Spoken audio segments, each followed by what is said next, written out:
When humans live on the moon, it will not be a colony. It will be a parallel economy. Every civilization is built on trade.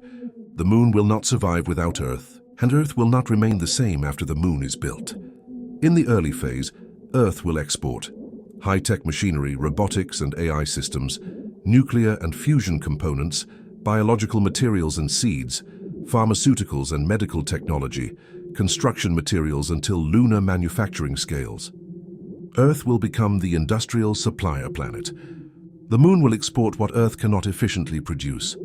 Rare isotopes like helium-3, ultra-pure materials manufactured in vacuum, massive solar energy via orbital power transmission, semiconductor crystals grown without gravity distortion, zero-gravity pharmaceuticals and materials, space infrastructure modules for deeper exploration.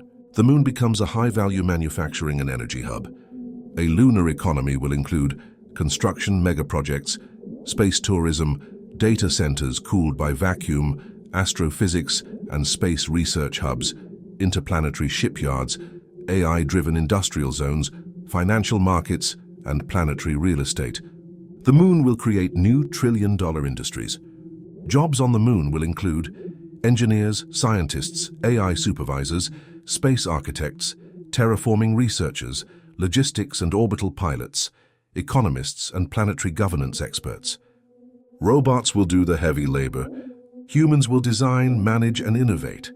Earth has always fought over land and resources.